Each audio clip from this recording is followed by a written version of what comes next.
Assalamualaikum warahmatullahi wabarakatuh. Perkenalkan, nama saya Hilda Saskia Nugranifa, nomor induk mahasiswa 20105011041, mahasiswa Fakultas Farmasi Universitas Wahid Hasyim Semarang. Di sini saya akan menjelaskan mengenai uji beda 3 variabel, yaitu uji yang bertujuan untuk mendeteksi adanya perbedaan dari 3 variabel atau lebih yang sedang diperbandingkan. Sementara itu, untuk melihat perbedaannya pada masing-masing variabel, uji dilanjutkan menggunakan uji beda dua variabel. Uji beda 3 variabel ini dapat dilakukan menggunakan dua metode, yaitu yang pertama metode parametrik menggunakan one-way ANOVA, di mana pada uji ini syarat parametrik harus dipenuhi, yaitu homogenitas dan normalitasnya. Lalu, apabila homogenitas dan normalitasnya tidak terpenuhi, maka uji dapat dilakukan menggunakan uji Kruskal-Wallis. Di sini, kasus yang kita dapat yaitu seorang peneliti melakukan sebuah penelitian mengenai aktivitas antibakteri ekstrak etanol daun sawo atau EEDS terhadap bakteri Staphylococcus aureus. Berikut data penelitian yang tersaji pada tabel di bawah ini. Berikut merupakan data yang akan kita gunakan.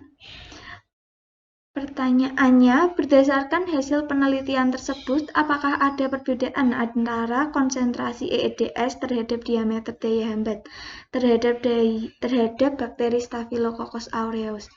Yang pertama-tama, kita akan melakukan uji normalitasnya. Kita masuk ke dalam SPSS dan masuk ke dalam variable view. Di sini kita masukkan nama EEDS 30 sampai EEDS 70. Di sini desimal kita tetap 2 karena terdapat 2 angka di belakang koma. Lalu label kita beri EEDS 30%, EEDS 40%, 50, 60, dan 70. Lalu pada measure kita pilih scale. Lalu kita masukkan data yang terdapat pada tabel tersebut seperti berikut. Lalu kita lakukan uji normalitasnya. Kita klik Analyze, pilih Descriptive Statis, lalu kita pilih Explore. Di sini kita masukkan EEDS 30, 40, 50, sampai 70 ke dalam dependent list. Lalu pada display kita pilih plots, dan kita pilih plots sehingga keluar explore plots. Di sini pada box plots kita pilih none. Pada deskriptif kita hilangkan centang pada stem and leaf dan histogram. Lalu kita centang pada normality plots with test. Lalu kita klik continue. Dan kita klik OK.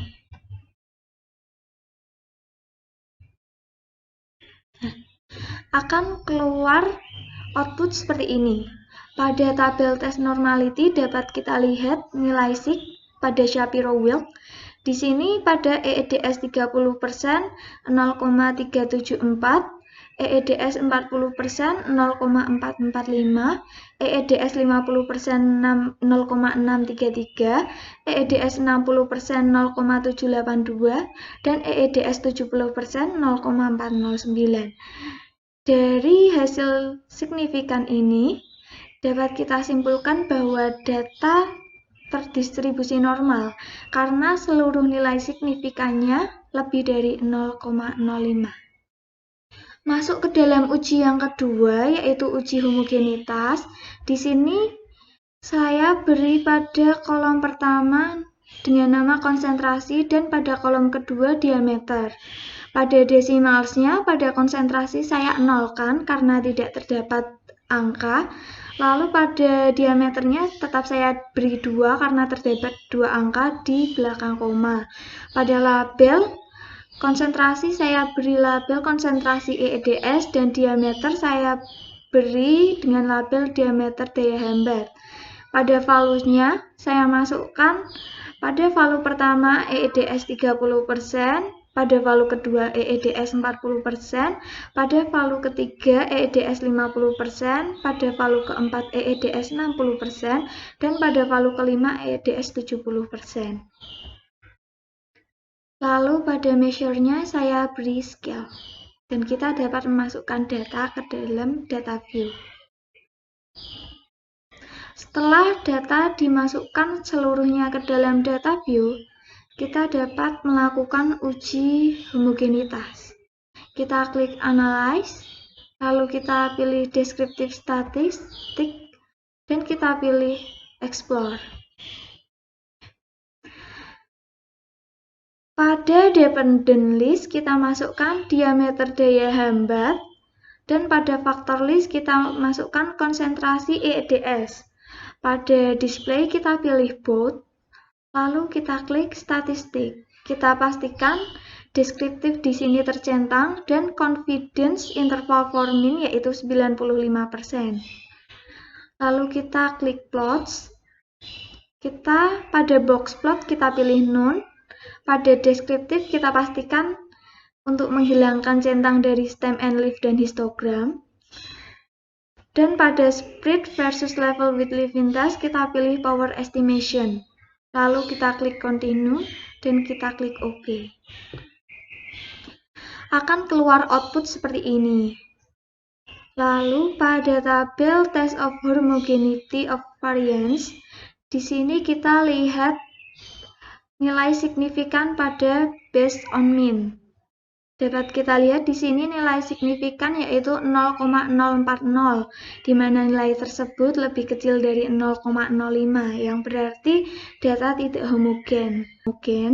Maka kita menggunakan uji Kruskal-Wallis untuk uji beda variabel yang digunakan.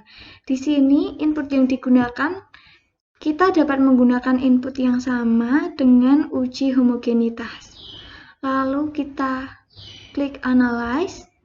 Dan kita pilih non-parametric test, lalu kita pilih legacy dialogs, dan kita pilih k-independent sample.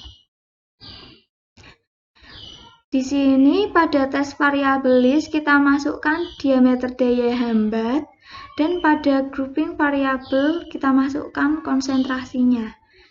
Dan kita pilih deviant range, dan masukkan minimum yaitu angka 1 dan maksimum angka 4. Jangan lupa untuk mencentang Kruskal-Wallis H pada test type dan kita klik OK. Akan keluar output seperti ini dan pada tabel tes statistik kita dapat melihat nilai asympton signifikan yaitu 0,000 yang berarti lebih kecil dari 0,05 bahwa terdapat perbedaan.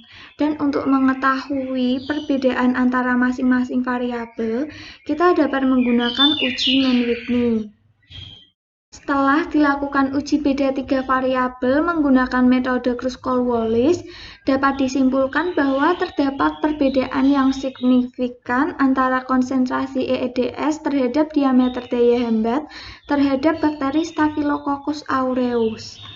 Sekian penjelasan dari saya. Apabila ada kesalahan, mohon maaf. Wassalamualaikum warahmatullahi wabarakatuh.